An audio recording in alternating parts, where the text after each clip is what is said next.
everything is broken. And nothing's going right.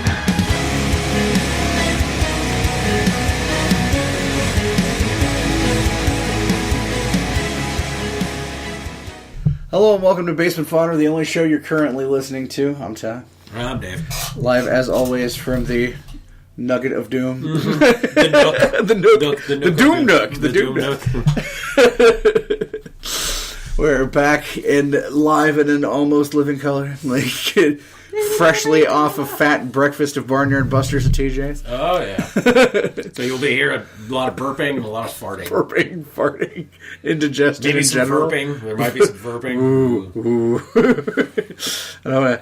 If those of you who are not like Ohio natives, and I don't know like how national TJ's is, but like I don't know. TJ's is a breakfast restaurant for the most part. They have other things, but nobody goes there for that. Yeah. And a Barnyard Buster is. It's been described as like grease on a plate, but essentially what it is dude. is hash browns or home fries, whichever one you prefer.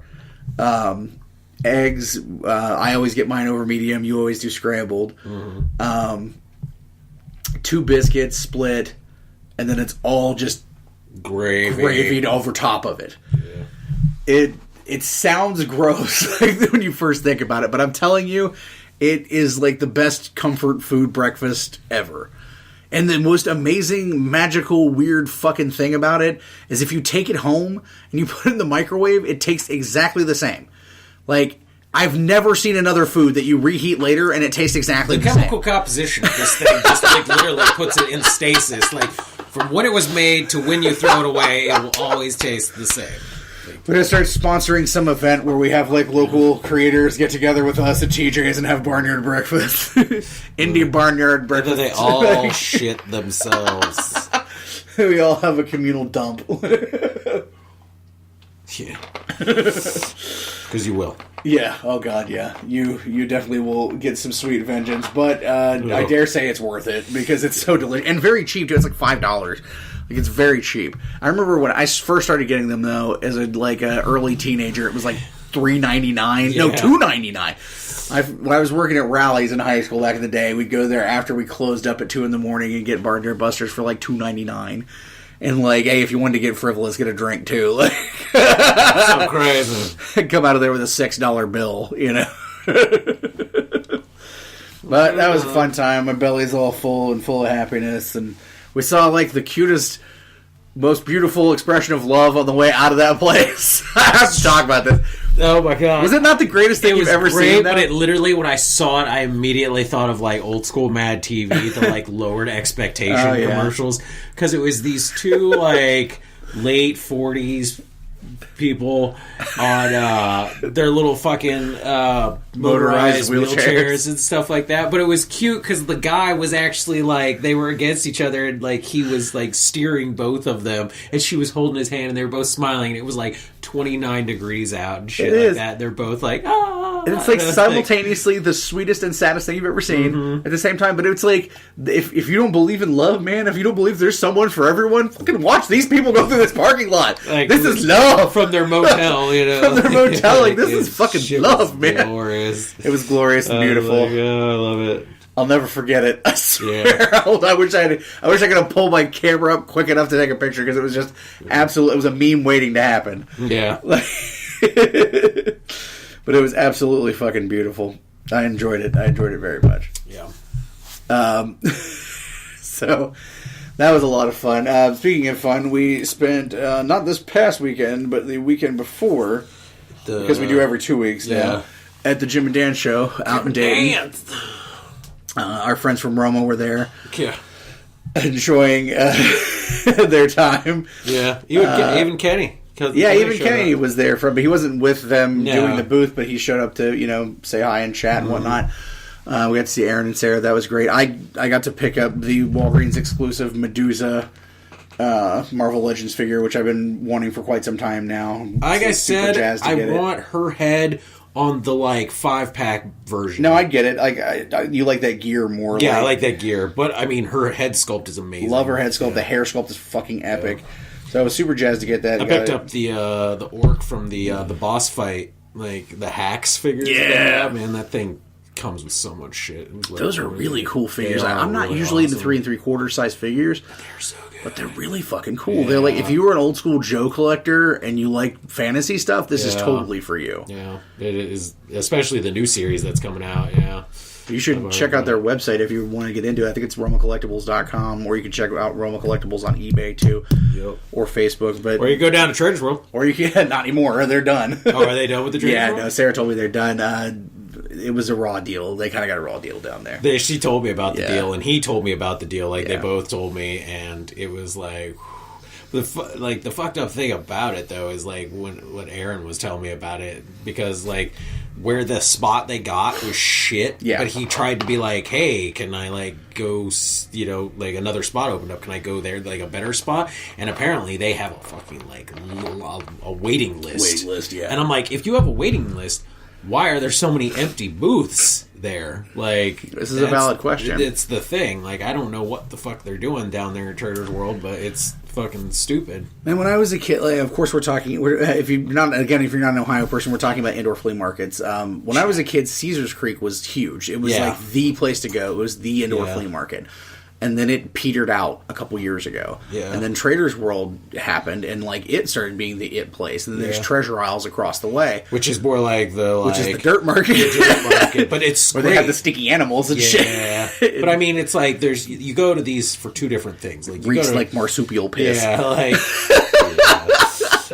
Like, if you like that old like swap meet style thing, then that's Treasure Isles. But if you like that, like, kind of like small businessy kind of feel, then you'd probably go to Trader's World. The thing is, though, like the last few times that we went, we've had better luck at Treasure Isles than we did Trader's World. Like, there's not as many toy dealers at Trader's World anymore, and the ones that are there are pricey as fuck. But yeah, that's the problem. And I'm not going to the flea market to pay high ass prices. Yeah. It kind of defeats the purpose. I'm going to fucking bargain hunt, man. Yeah. Like fucking A. But we had fun. Adam Fields was there. We got to pick up the third issue of Prowl. Yep. Which we'll be doing here probably the next show. Yeah, probably. Because we haven't got a chance to read it yet, but I'm excited to do that. He was talking about I'm our hoping it is wonderful. Yeah. He was talking about the review and about that and stuff like that, and he was like, he said it really helped him because he forgot, I forget what he said he was doing, but he basically had to write like that. Yeah. And when he went back and started doing his book, nothing really like snapped in his mind telling him, hey, you don't talk like that, until we said something, and he was like, because I was joking, I was like, I'm surprised you were waiting in the corner like ready to with a ball bat with a knife just ready to shiv the shit out of us and stuff, because I think either his wife or his girlfriend were there, like, I'm not sure. Yeah, wife, I think. Yeah. But she was really cool. And she was in there joking about it too. But he was super like. No, he's been great. Yeah, he's been great about it, and I'm really excited. He showed me some art from the new one, which it looks awesome. I saw that he's doing some of those Marvel cards too, like Watson was doing, which is a really big deal. Yeah, which is really fucking cool. Like, I'm super jazzed for him because he's really super talented. Mm-hmm. So yeah, it was nice to see him. It was nice to see all the dealer. You are super awesome. It was cool to see all of our dealer friends and whatnot. I'm trying to think if I got anything else besides that. No, there was a booth across the way from us, like down the aisle, that had like long box after long box of $2 fucking trades, man. Shit tons. I bought about almost $20 worth of $2 like. I bought a fat stack of fucking $2 trades, or like some really cool looking titles, like indie sort of stuff that I hadn't seen before, and I was really jazzed about that. We also found a copy of Nightmare World Volume 2, which Dave is saving for Dirk to sign. a rare unsigned copy. A rare unsigned, and it has not.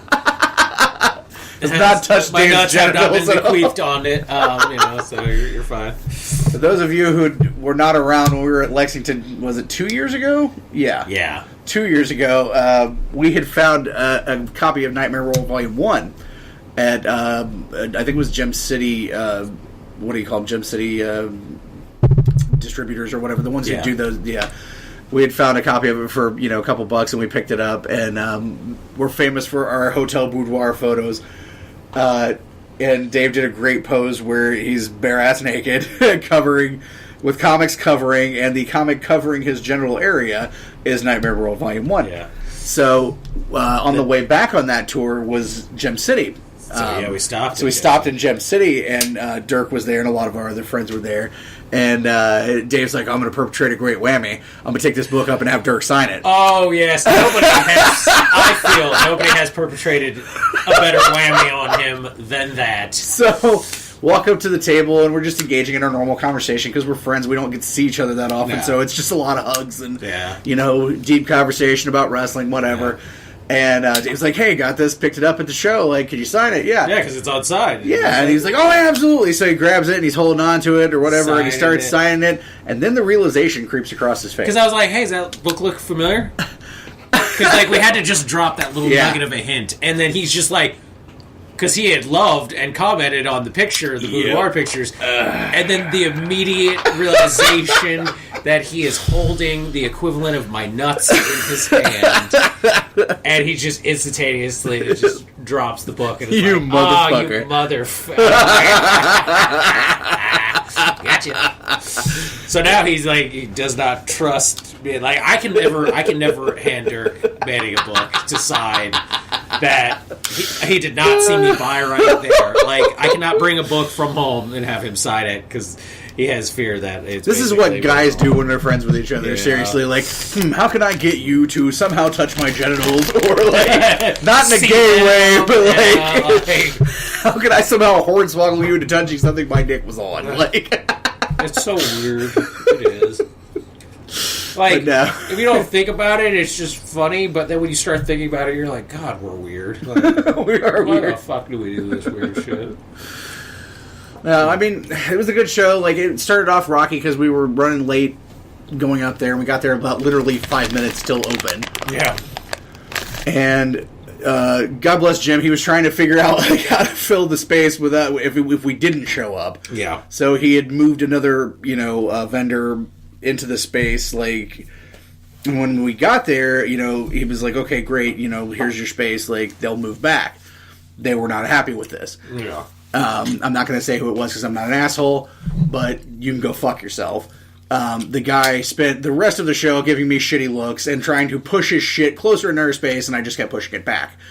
And I'm not So did Mike. to be fucked with, okay? Neither me, Watson, or Dave are to be fucked with. And we will defend our space. And so I was just like in a horrible fucking mood when we first got there because Dave can attest to this. I don't like being late. Yeah. It really fucks with me. I'm early to everything. Yeah. Literally, like, I clock into work at 10 o'clock at night. I'm in there by 9:15. Yeah. Like, I just can't. I can't be late. I can't even think about being late. Yeah. So it was fucking with me. This guy and his, like, trying to fucking box us out was pissing me off. Yeah. And I'm also vaguely claustrophobic, so that was not helping either. Yeah. So their setup's not small. No, they're a larger vendor and they have a lot of crap. Like so, and there's nothing on Jim whatsoever. Jim was doing exactly what a good con runner does, and try to fill a space if someone doesn't show. Yeah. And in 5 minutes till, like, it was a valid thought to think we might not get there. Yeah. Like I didn't really, I didn't have a way of contacting him or anything. Yeah. So, there's nothing against them. They run a great show, and I love them, and we'll be back there in February. Yep. But I don't want to be next to this person ever again, to be perfectly honest. That's fair. But I didn't feel like putting the game together, to be honest. Like, we got there, and I was in a bad mood, and we had brought a lot of big stuff that we wanted to get rid of, like, for space. Because we had all this bigger stuff that we had accumulated along the way. Some of it was left over from Pack Rat when they graciously donated all that great stuff to us.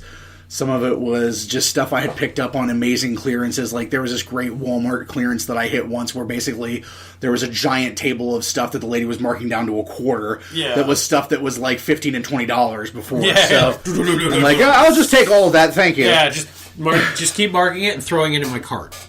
So essentially Watson set up his space, and I just threw the tablecloth on the table and basically just put out a bunch of stuff and put post-it note price tags on it. And we did for the shirts, instead of putting them up on the thing because we just were left them in the bin. Just left them in the bin so people could And we took 3 sleeves of DVDs with us, and I tell you, we left with basically nothing. All the shirts are gone. We sold everything we put on that table. Yeah. Like, everything. Some guy came and bought, like, all 3 sleeves of DVDs and all the shirts at one shot. Yep. All the toys that I brought got sold. Like, we made out really well. It was a great show. Like, and we didn't have to pack up shit. Because it was a bitch. Part of the reason we were fucking late is because we had to Tetris all this shit into the car and ourselves. With Watson has this giant tackle box that he takes. Like, it's a 3-story, like, take-apart tackle. It's the coolest fucking thing ever. But it takes up a lot of space. And he's got his big old Cinemadoo thing that also is like 6 feet long and fucking obtrusive and shit. And then we had like 2 big fucking bins of shelving and shit, and a big ass bin of t-shirts and like all this fucking shit. So it was hard to get that into like a little Hyundai hatchback. But I did it. But because I'm good at what I do. Dave is the master of car Tetris. Like, I've never seen anybody that could pack a car like this motherfucker in my life. It's actually quite astounding sometimes. So that's years of LARPing, because you have to, like, you make the mistake of packing too light and you regret it, and you do it like once, and then you're like, I would rather overpack than underpack, because you underpack, you're either A, freezing your ass off, B, it fucking monsoons and you have no dry clothes, or B, you're just like, you've sweated, ripped through most of your clothes, like, fuck this shit.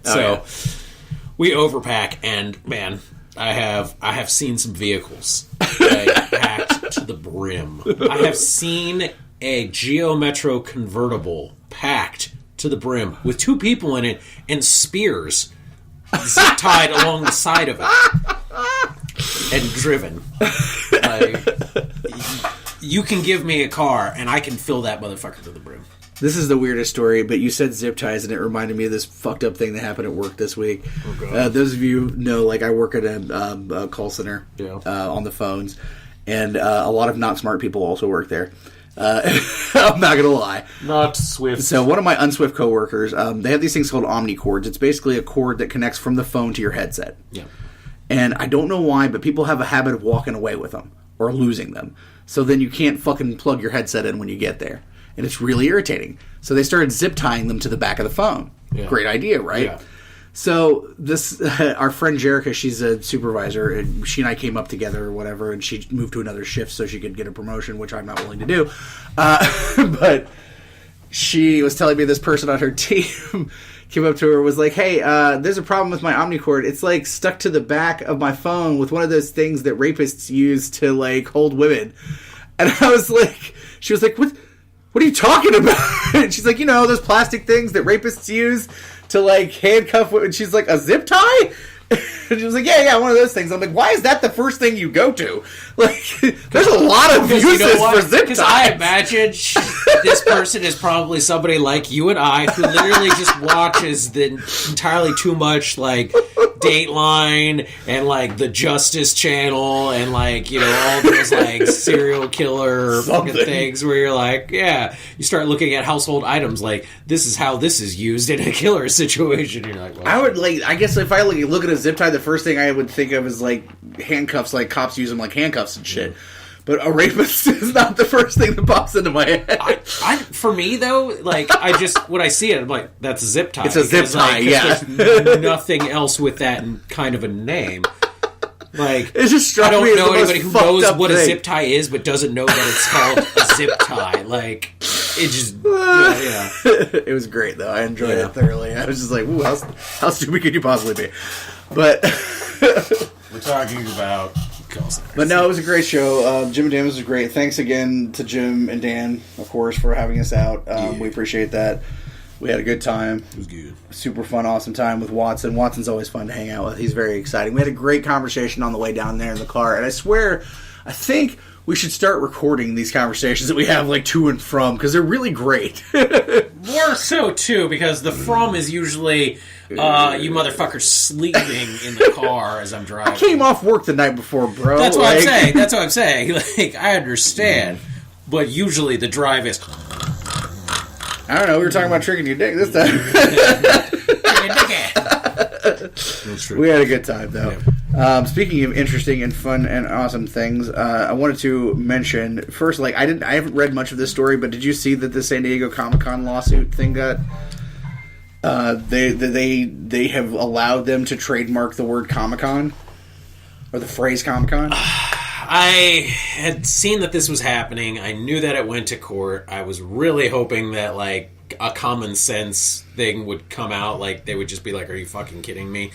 It's an abbreviation. Like, how do you fucking trademark an abbreviation? You'd be the first one to do it. That's how you do it. Like, literally. I can't imagine that is the case, though. There were conventions long before the San Diego Con existed. Yeah, but San Diego is literally the end-all, be-all of Comic-Cons now. That's not untrue. It's just, and that's the thing. I feel like this is not going to hold up. I feel like it's going to get fucking overturned. It'll probably, yeah. But, like, how do you enforce this? Like, they literally will.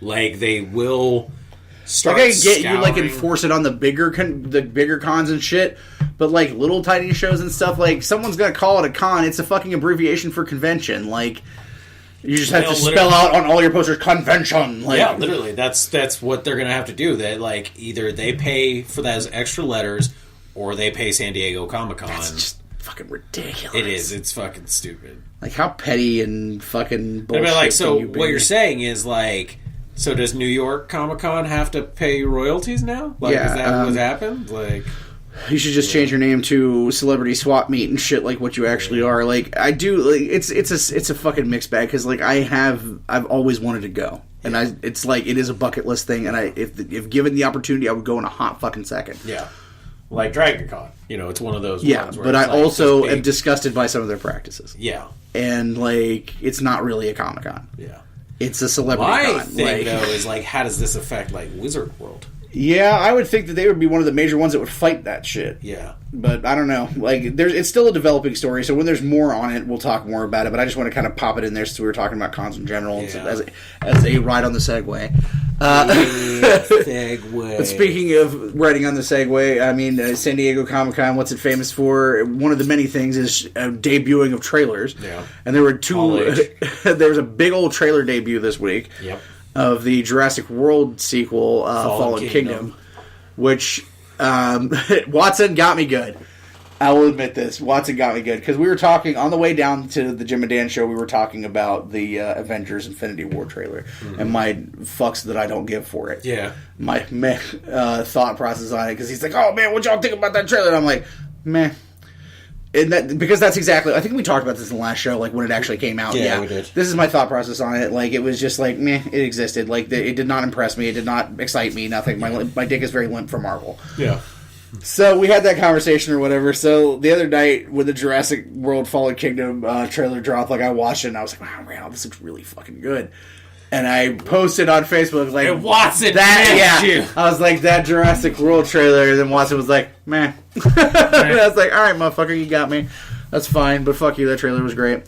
Not as, like, big and overblown and shit as the fucking Avengers trailer, but much more effective, I think. Actually, I've heard a few of my friends on Facebook very much vehemently meh that trailer. Really? No, yeah. I did not get that from that at all. They think the story looks, not good. Oh, I think it looks really interesting. They're like, well, the story looks far-fetched, or it looks like, there's like, they're just not really like feeling it and stuff. And I'm like, okay, well, where are you gonna go from here? Like, we've had 3 Jurassic Parks, 1 Jurassic World. Like, how this to me seems like a very logical place to go afterwards. Like, it's a direct continuation of the story. And what's most interesting, probably this one hit me in a more interesting way because I love, like, decaying shit. Mm-hmm. And, like, I especially have a weird thing for decaying amusement parks. Yeah. So this is like, hey, I get to see cool dinosaurs and actors I like and a fucking awesome decaying theme park all in the same movie. Like, this is like dick stiffening for me. Yeah. Like, fucking the 3rd Jurassic Park movie I like more because it's on the alternate island and shit and has, like, the decaying park and all that. Yeah. Like, I hated the 2nd movie. Like, I love Goldblum and he's cool, but, like, he's not the natural thought to be the lead, for one thing. I liked things about the 2nd one. There was different things about it that I liked, but it's really hard because, like, Goldblum plays off of people well, but for when he's the lead, it's very much like it's hard to watch people play off of him. Well, like, of all the people that you would like want on a team to go back and like rescue somebody, why would it be the mathematician? Yeah. Like, yeah, he's been there and survived, but he was hurt most of the movie. Like, He only survived because everybody else saved his ass. But, I mean, that's the thing, though. Like, the story-wise was not necessarily like, you know, they were like, oh, we're here for your, you know, scientific expertise. It was basically like, you asshole, you sent my girlfriend to the island of death. I get that. Yeah, I totally get that. So, like, it's just like, he's not... Yeah. I love Jeff Goldblum, not an action hero. No. Like... No. He's comedy. Yeah, he's like that comedy, and he can be a very great dramatic actor, too. Yeah. But the third one was because... you want Grant. Well, the third one makes the most sense. And yes, those are the two people you would want. Or you're like, that Grant is the guy you would want. Yeah. Because he's the fucking paleontologist. Yeah. Like, he's the guy who knows the most and know what to expect and, like, all that shit. Like, it makes more sense. Yeah. Like, that's true.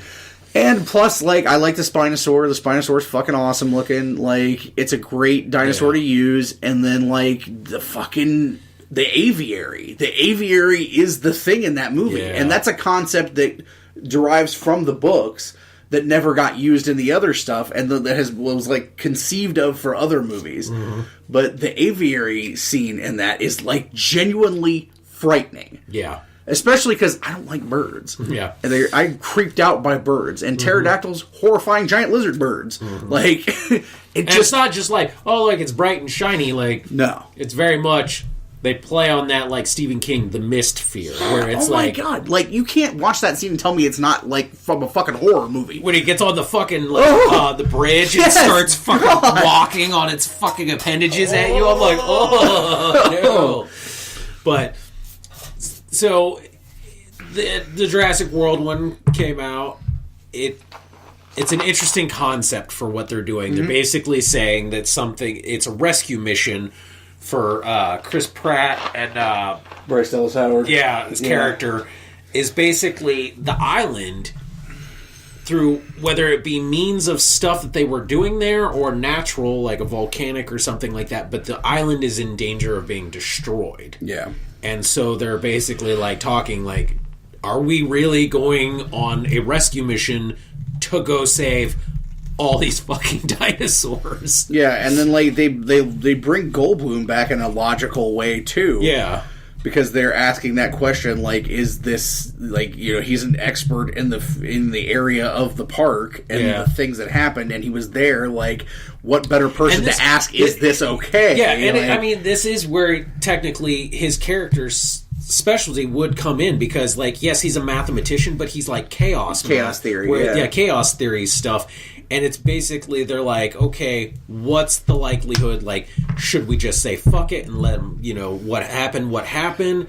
Or, you know, like, what's the possible theoretical outcomes of this and stuff? Right. And he, you know, he had that thing, you know, where he's basically saying, like, one, life finds a way. That classic Jurassic Park line, life will find a way. But also, like, from a chaos theory point, like, this is a drastic change and there'll be drastic reactions based off of it. So it's like, you know... I think that the genius of the trailer, to me, is that it doesn't give away the entire story. Yeah. It's subtle in the usage of all of its imagery. There's enough in there to get get y'all getting stiffy. And there's Rexy. And there's a great little T-Rex moment. There's a nice little heartfelt sort of thing going on with him and the raptor. Blue. Yeah. Like, baby raptor is always super cute. Like, you know, that thought process, this is why he would go back, because because in that thing where he's like basically Bryce Dallas Howard's character's like, Blue's still alive on the island, and he's just like, fuck, you got me because I love this thing. Yeah, even though it would eat my face. Yeah, like, raise this fucking thing. But that's the thing. Like, it makes a level of sense and shit. Like, it's like establishing motivations, establishing the story without giving away continuing everything. Stuff from the first one, because the doctor who got off the island with all the genetic stuff for the hybrids is now loose in the world doing his thing. So, I mean... it gives you, like, one good, solid, fucking harsh action, like, oh my god, like, this looks really fucking cool scene where, like, there's eruptions happening or whatever, and he's running, like, away with all these dinosaurs running past him and shit, and, like, a cloud of fucking smoke, and then, like, the Bryce Dallas Howard and the other guy are like in the little bubble car. Which those things are sweet. Which love the bubble car. Love the bubble car. And they fucking like drive it off a cliff into the fucking ocean, and you see all these dinosaurs. Just dinosaurs and debris falling into the ocean. Like, that's fucking visually stimulating, but it's not too much. Yeah. It's like the Avengers trailer was like an orgy of shit. Yeah. And I got nothing from it. Yeah. And then Bubblegum Thanos. There was something about that trailer that I saw an article that was interesting about Tony Stark, but I think the Jurassic World looks exciting. I want to see it. I'm fucking jazzed. You know, because one, I really like Chris Pratt. I like what he's become as an actor and stuff. Too. Like, he can do an action comedy really well, but he can do an action with comedy. There's a difference. Yeah, there's a difference. There's a difference. Like, and he can do them both very well. And I am excited to see Goldblum come back. I mean, I'd love to see in an understated way. In an understated way. You never know who else might show up and stuff like that. I mean, fuck, you got it for Thor Ragnarok. You're telling me you can't possibly pop Grant in there again? Well, I saw for one of the characters they talk about that's going to be in it, like, because it's been very tightly guarded what the story is and stuff. But James Cromwell was cast as the original creator's partner that we haven't seen till now. Yeah. Like, he's John Hammond's, like, business partner that helped him start everything, but that stepped away. Partner, yeah.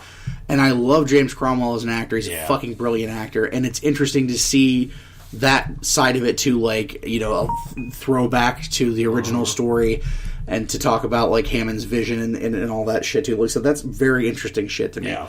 Incorporate more things from the books. Yes, because I love the books, and I love all of the movies pretty much except for the second one. Like I said, there's still good things in it. The dinosaur stuff was all really good. Yeah, it's like, fine. It's just the people. It's the weakest of the movies. Yeah, it is the weakest of them, and I mean, you know, that happens. Which, and a lot of people don't like the third one, but I still maintain the third one is very strong. I think the third one is on levels better than the second one because it advanced things. It started showcasing new dinosaurs because it's like in the second one, like in the first one, your big awesome is of course the T-Rex and the Velociraptors. Yeah. Okay, so how do you top that? Okay, well in the second one they just doubled up on the T-Rexes, which okay, cool. You had to show the whole like mating, maternal aspects of it, but the only genuine thing they did was they were like, okay, the fear of what happens when a T-Rex runs loose in the world. Yeah, which to me is just kind of like, let's see if we can copy some Godzilla action. Yeah. Like, so it's funny, but did it really do anything to advance the mythos? No. No.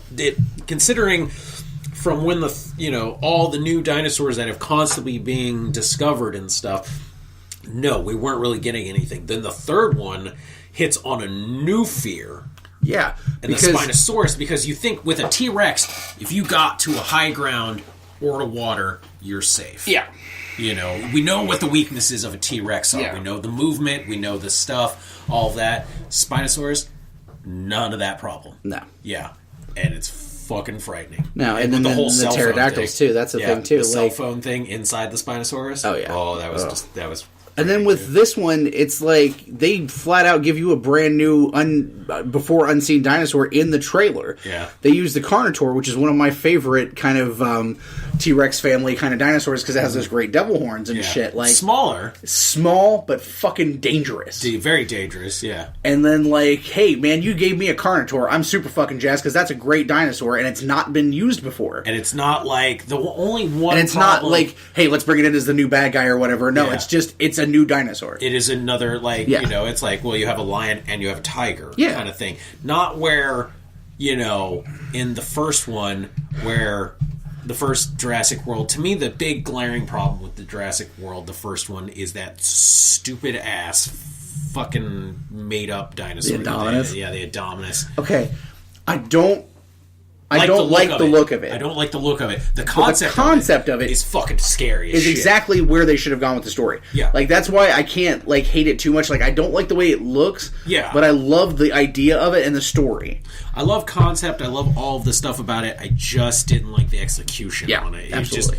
It didn't register to me like it should, But I mean, then there's also the problem of what we thought a Velociraptor looked like versus what we actually know a Velociraptor looks like now. Oh yeah, for sure. And stuff. So I mean, it's crazy shit like that is kind of difficult. Did you just do that? No. Yeah. I'm wondering too on this one. Are we going to see any other hybrid stuff?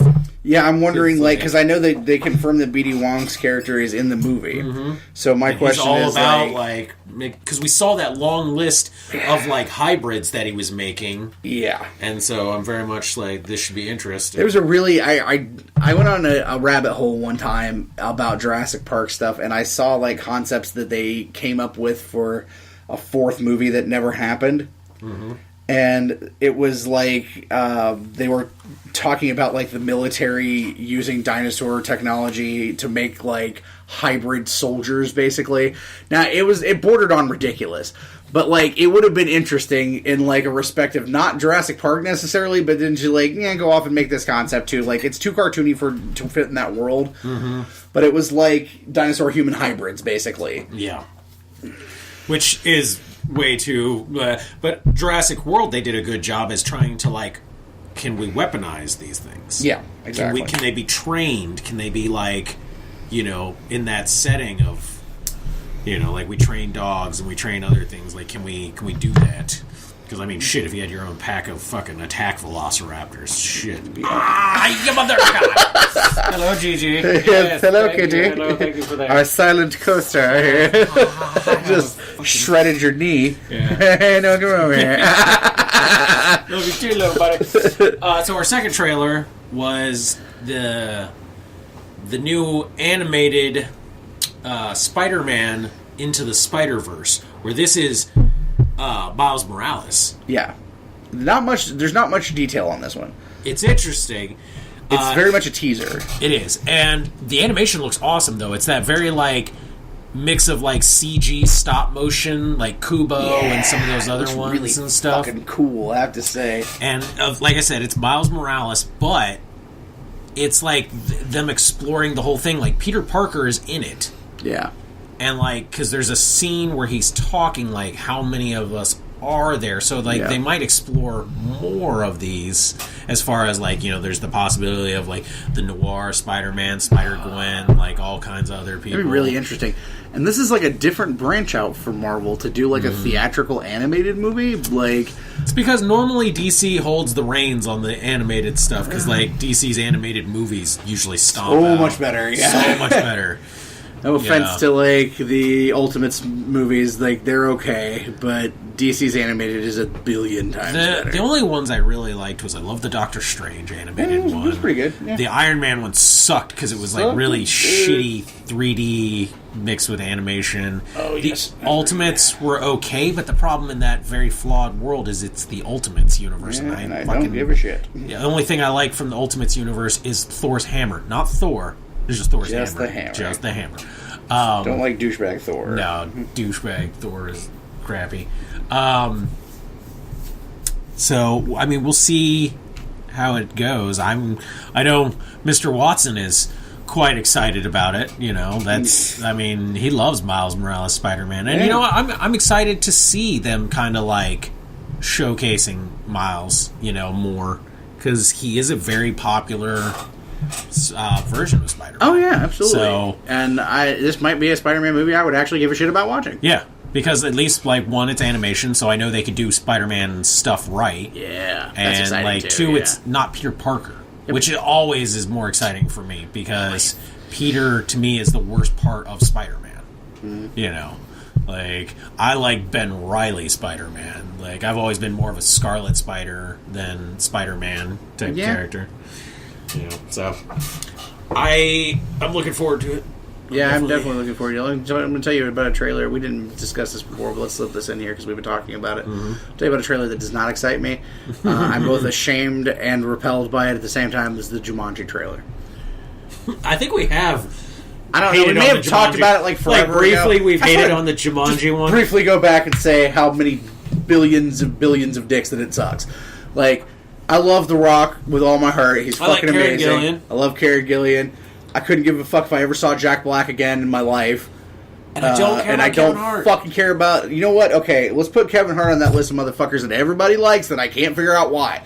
Cat Williams, can't figure it out.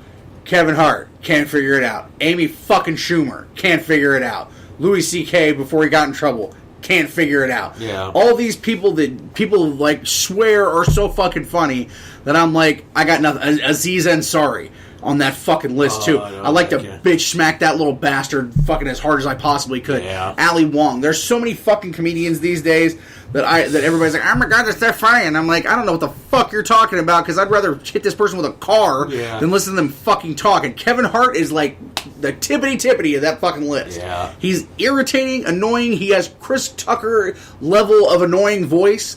Like, I cannot listen to this motherfucker. Kevin Hart, to me, is basically if you took, like, the bad stuff from Cat Williams, Chris Tucker, and, what's the third one that I'm thinking of? Chris Rock. Oh, God. And just basically, like, created a small little dynamite package and pissed me the fuck off. Yep, no fucks. Like, they've taken what was a charming concept in the board game and, like, you know, they, like, forced it to update to this retro 90s, like... Got to talk about shit being NES games and stuff, like something akin to an NES game. Not necessary. It worked still as a board game. Kids still play board games, believe it or not. Yeah. They do. Yeah, they still... And it works more as a mystical, interesting thing.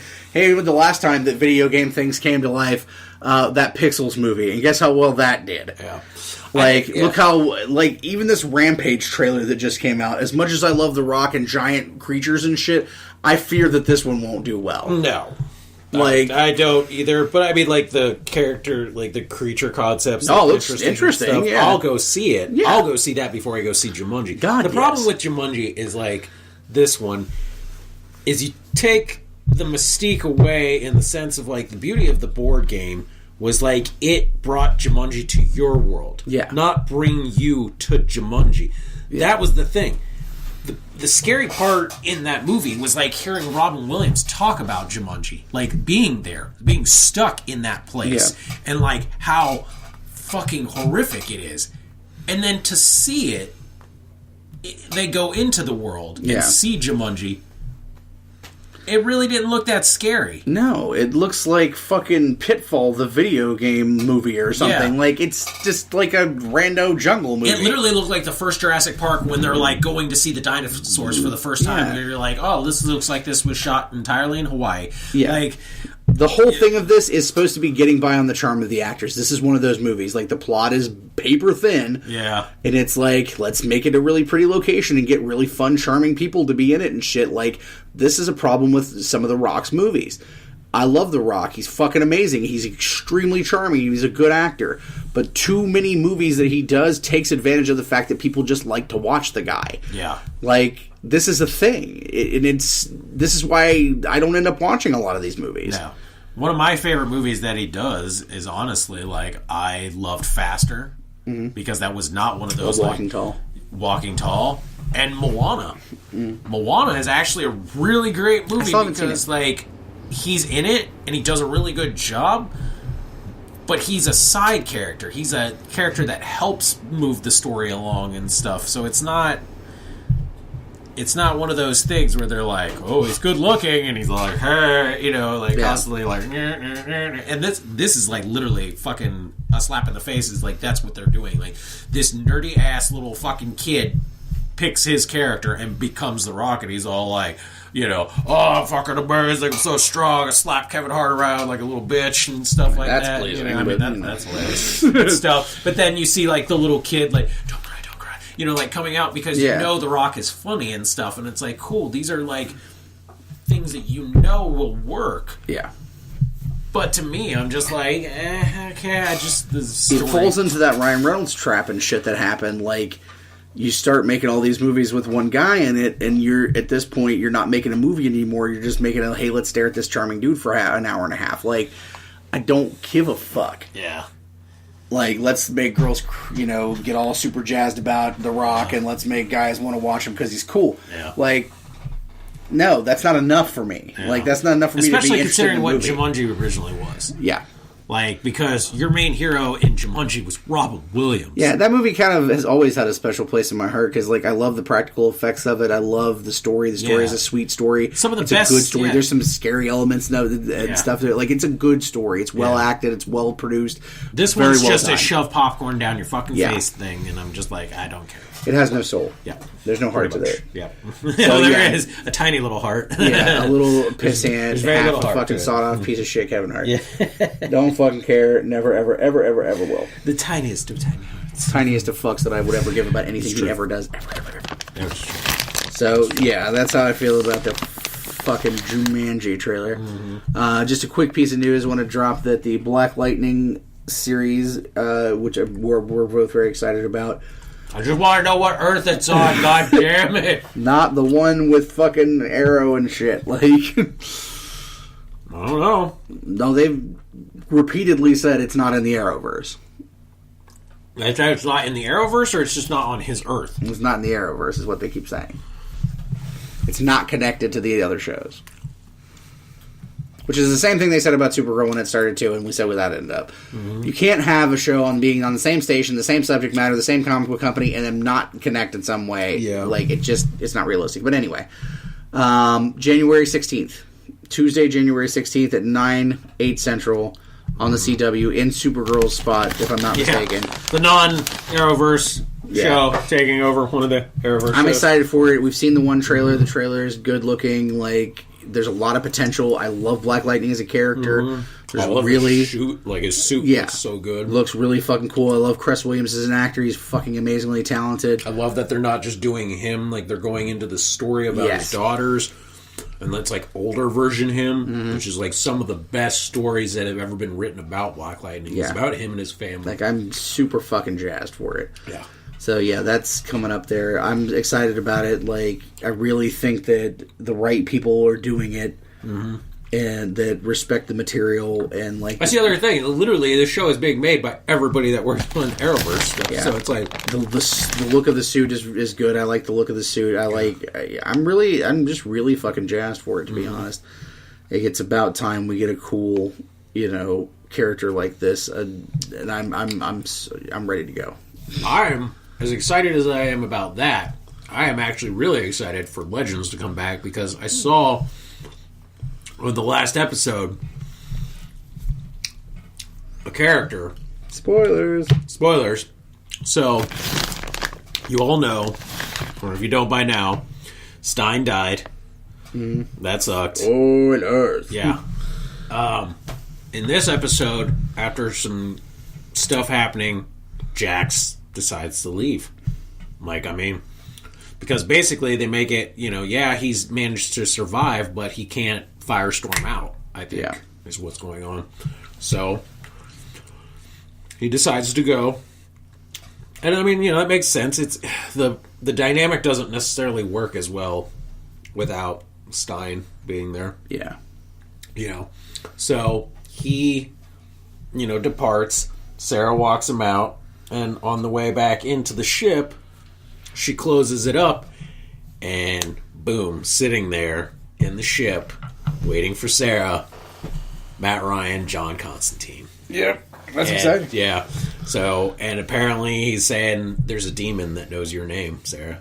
And he's like, I need your help.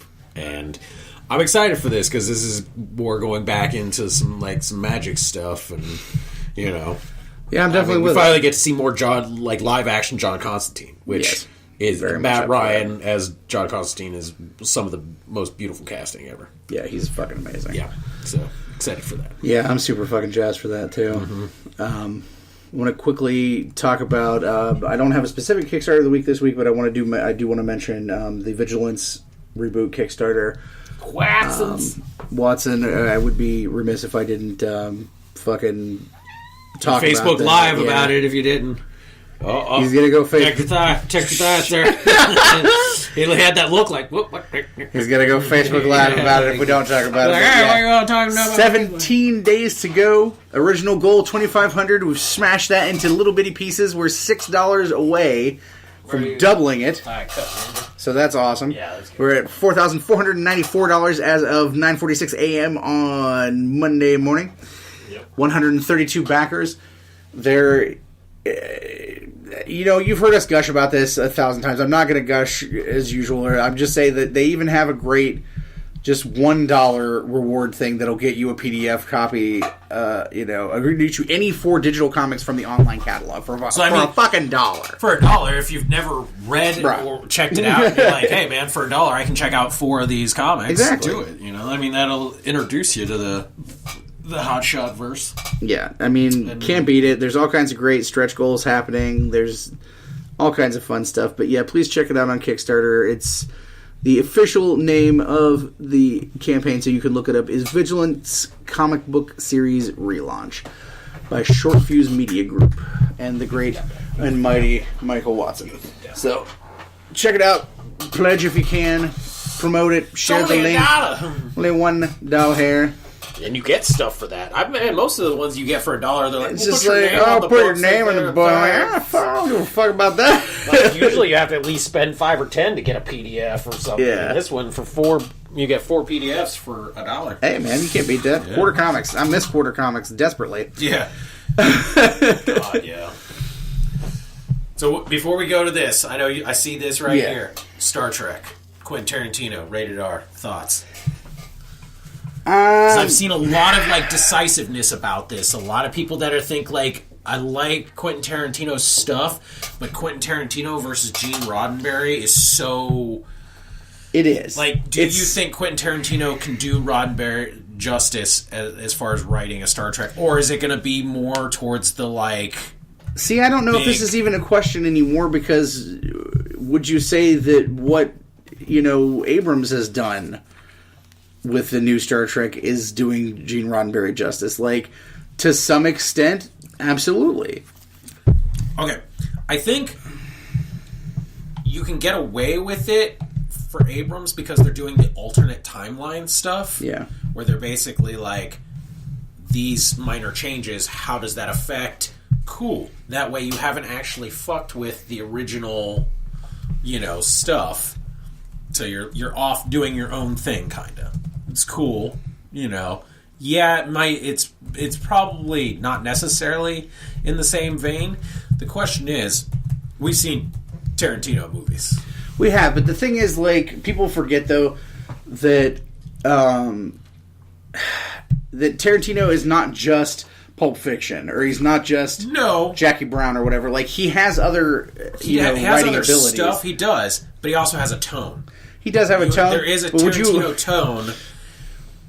Do you know, this is just an example, because there are other examples, and there's other movies, I just don't remember them all off the top of my head right now, but fucking Quentin Tarantino did an uncredited rewrite on the fucking Pat movie, based on the weird-ass, creepy, androgynous SNL character. He rewrote that movie. Would you watch that movie and go, that's a Quentin Tarantino movie? No. So, just because this is his style doesn't mean he can't write another way. No, but he had guidelines, and that's the thing, is, there are, this one is, basically saying they are going for rated R. Yeah. And that's the thing. And rated R, you don't go for rated R unless you have a certain thing in mind that you're going for. Yeah. And by very much its nature, Roddenberry's Star Trek is not a rated R idea. Crimson Tide, that was another one that he did a rewrite on. Yeah. Not a Tarantino-y movie at all. No, it's not. But also, that's a good example of what he could do in that situation, because that's an R-rated movie. It's a military setting. It's on a ship. It has to do with strong personalities headbutting against each other. Lots of conflict. Which is, in essence, very much not a Roddenberry thing. So think of it like translating, say, Crimson Tide to a fucking space sort of thing. That is a workable scenario. And, that I would be excited to see. It's just one of those things where it's being true to the Roddenberry idea of Trek. What does the thought of Tarantino I get it. rated R? And that's where the division is coming out, because there's a lot of people that are and most of the people that are not keen on this were not also fans of the Abrams stuff either, because they say it, it kind of goes against the Roddenberry idea. And that's the thing, I understand completely all of the trepidation. All of it. Yeah. But I'm a fan of his. I believe that a talented writer can write in more than one style. And I also believe that what is more exciting about this is not necessarily that it would be him, but like he's a fan. He's a lifelong fan. Yeah. And to see someone who's as talented as he is take a crack at something like this, because like people hear like, oh, they're pushing for an R rating, that there's going to be like tits and fuck this and fuck that or whatever. That doesn't necessarily mean that. It probably is going to mean fuck 2 times gets you. Yeah, exactly. Like it doesn't mean there's going to be tits. It doesn't mean there's going to be Uma Thurman dancing with John Travolta like in spacesuits and shit. It doesn't mean that fucking like Picard's going to be slamming a fucking adrenaline syringe into Riker's chest. That's the actual other thing too. Is Patrick Stewart has said he wants to be in this. Like, he really wants if he's always wanted to work with Tarantino. Yeah, and if the story is something that Picard could be in, he wants to be he's willing to do it. And that is enough to, like, stiffen the fucking trousers of any Trek fan. Yeah. Because would I love to see, like, Picard involved in another story? Absolutely. Like, as Captain of the Enterprise? No, not necessarily. But, like, as an admiral or something? Yeah.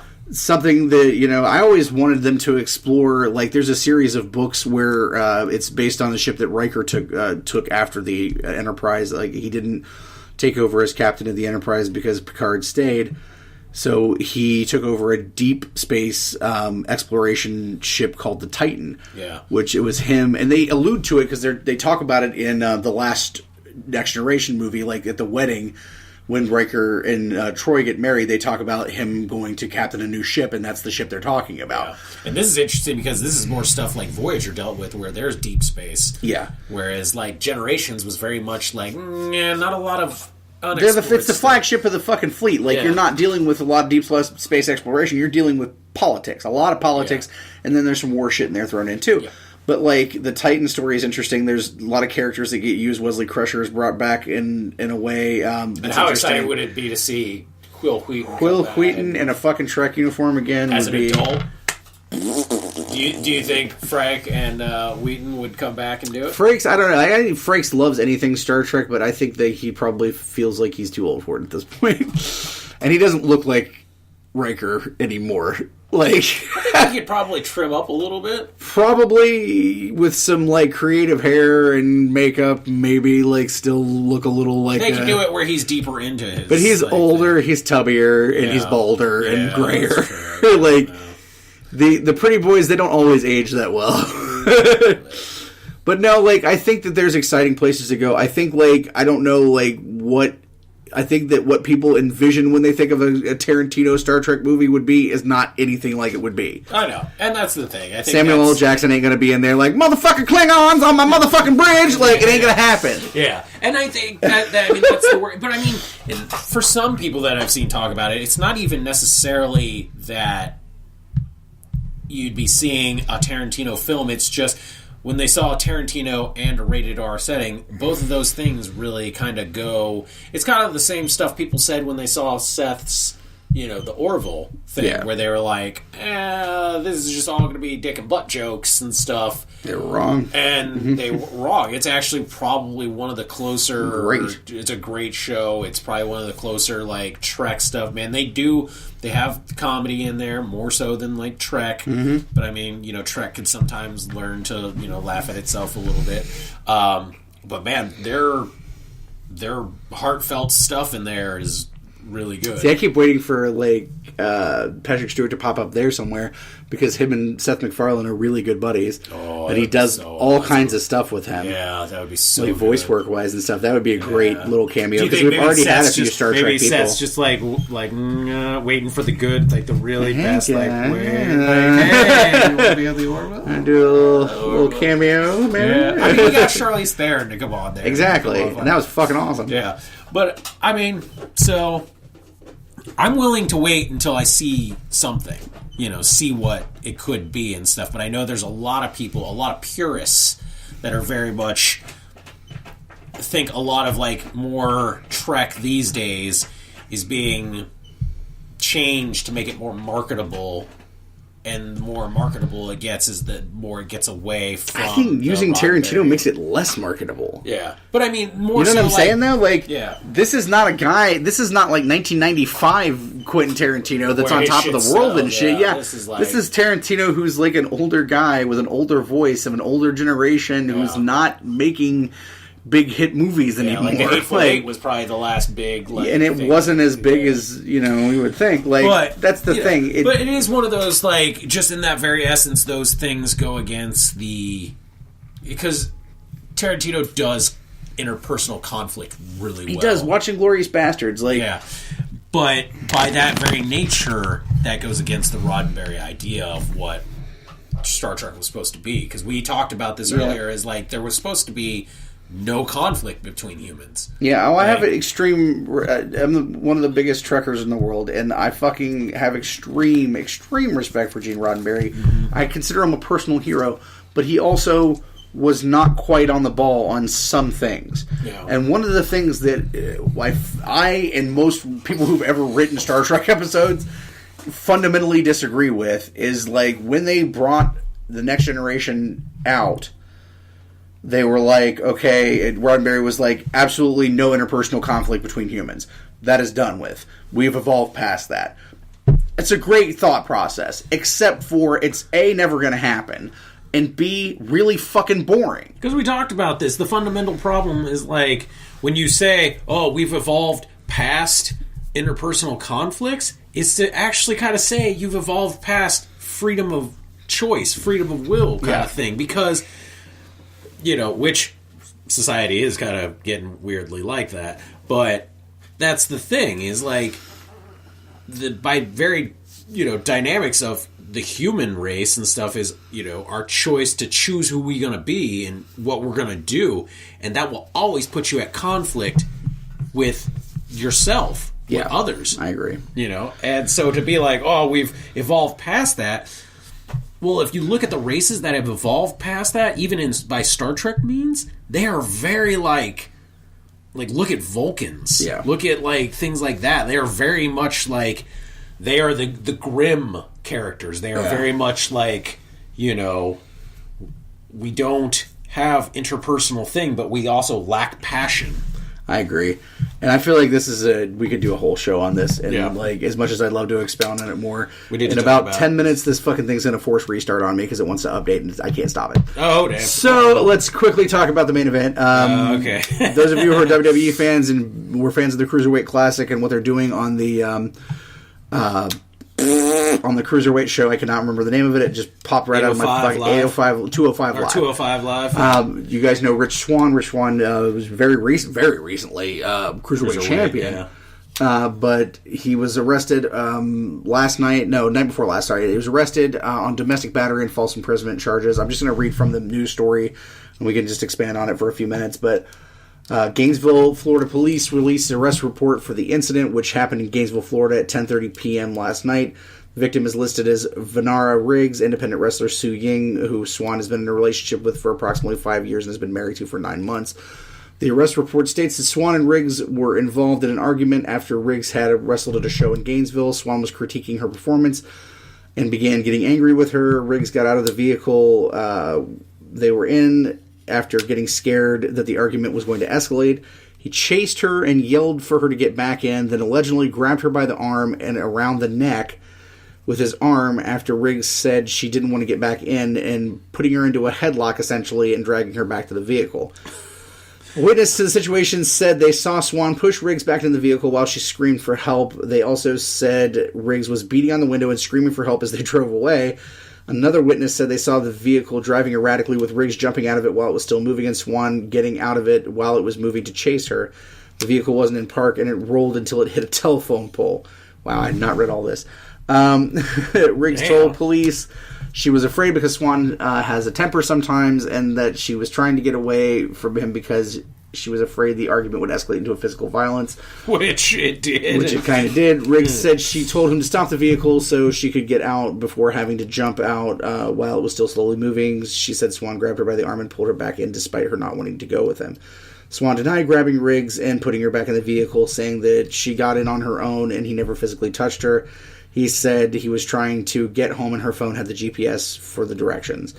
The domestic battery charge is listed as a misdemeanor and false imprisonment charges a felony. Swann was taken into custody around midnight and was in custody as of the morning. Under their zero-tolerance domestic violence policy, WWE issued a statement saying that Swann has been suspended indefinitely. Quote, WWE has zero tolerance for matters involving domestic violence. As per our policy, Rich Swann has been indefinitely suspended following his arrest. The policy states that his employment would be terminated if convicted for such an incident, though WWE notes that their ability to find, suspend, or terminate a talent isn't limited or compromised if, quote, the incontrovertible evidence of such an illegal misconduct is presented. So even if somehow he gets out of getting convicted for it, they can still choose to fire his ass. Don't mean to laugh, but that was a mouthful. It was. And that was a lot more crazy-ass-ended shit in there than we initially talked about. Yeah. Not good news for Rich Swann. Not good news for them either, because of all of what's going on in the news lately. Is not a good time to have some guy who was most recently a representative of your company with one of your belts to be in trouble for domestic violence. Yeah, not good. So, not good. Though, either way, obviously not good, because don't fucking... What the fuck is wrong with people? Like, okay... I always get puzzled when famous people get into, like, very public trouble. Because I always think, like, if I were famous, I would be so fucking crazy cautious of everything that I did. Yeah. Because like, they're especially always around. WWE, like, because, man, they do not like bad publicity. And they will drop your ass like a fucking hot potato in a split second over shit like this. Not to mention the fact that it's inherently wrong to do what the fuck that he's accused of doing. And if it happened the way that this is described, that it went down, dude, what the fuck is wrong with you? Like, this is your wife for one thing, a woman for another thing, which, like, whatever, I'm not going to be, like, fucking, I don't know, women are, like, weaker or whatever, they're not, but it's just not okay. It's not okay if she would have done it to him. Yeah. Like, none of this is okay. You don't fucking put your hands on your partner. It's just not cool. Force them back into, like, a situation that they don't feel comfortable in and stuff, like, especially if he's known for having a temper. You know, so this is bad news for his career. He better hope that either like this goes away quickly, or that it didn't really happen this way, that it's just like misdescribed or something. But it really doesn't. Every way just sounds worse. Like both them dipping out of a car while it's moving. Like that is some fucking crazy. Like the initial story I heard was a lot less tame than that. This is troubling. Yeah. So, we'll see what happens. It's a breaking news story, so by the time we record again, there'll probably be a lot more on it. Yeah. But I wouldn't be surprised if by that time Rich Swann doesn't have a job anymore. Yeah. Which is unfortunate because he's really talented in the ring. Obviously, he's also a baby face in the ring. That's the ring. Yeah, that's the other thing. He's a baby face. He's not even like a heel. He's a baby face character. Mm-hmm. It's like, oh, okay, all right, bro. Like, it's interesting the dynamic with that with wrestling. I will say, because like some of the nicest people you will ever meet play heels, but some of the biggest douchebags in wrestling history were baby faces. Yeah, it's true. It's true. So it's interesting, that dichotomy. Funny how that works out. Yeah. Right? Yeah. Then you're leathery ass Hulk Hogan fucking some guy's wife on video. Yeah, that's right. Making racial slurs and shit, Calling The Rock a very bad name. Yeah, and your kid's in jail for killing somebody. And your other one's like, not that talented. But brought hard times on the Hulkster. Yeah, oh no. Brother. Well, anyway, I think that's going to wrap it up since the computer is going to fucking kill me if I don't. The computer's like, wrap it up, B. Wrap it up, B. You got to save this shit before I restart. Boom, boom, rapido. Boom, boom, fucking rapido. All right, well, if you like what you heard this week on the Basement Fodder Podcast, you can, of course, always find us at our network home of digitalnerdage.com and our website, thebasementofdoom.wordpress.com. Social media, you can find me as Todd Dave on Facebook and Dave as Dave Basement of Doom. You can find us under our myriad of other things like the Todd Files, the Basement Fodder Podcast, It Came From the Q, the Den Mother of Doom, the Original Basement Babe, and of course, Dave and I. Mm-hmm. Instagram and Twitter at Basement Fodder. I think we're still on some other platforms, whatever as well. Spree. If you want to download the show, of course, iTunes, our own website, podcastgarden.com. Spreaker.com, all those wonderful places. Anywhere that you can listen to a podcast, you can just about find us. The Stitcher app is another one, too, which I always forget to mention that one, but that one's one as well. So that's going to wrap it up for this week. As always, from the Nook of Doom, I'm Todd. I'm Dave. And until next time, the Nook is closed. Later, bitches. Later.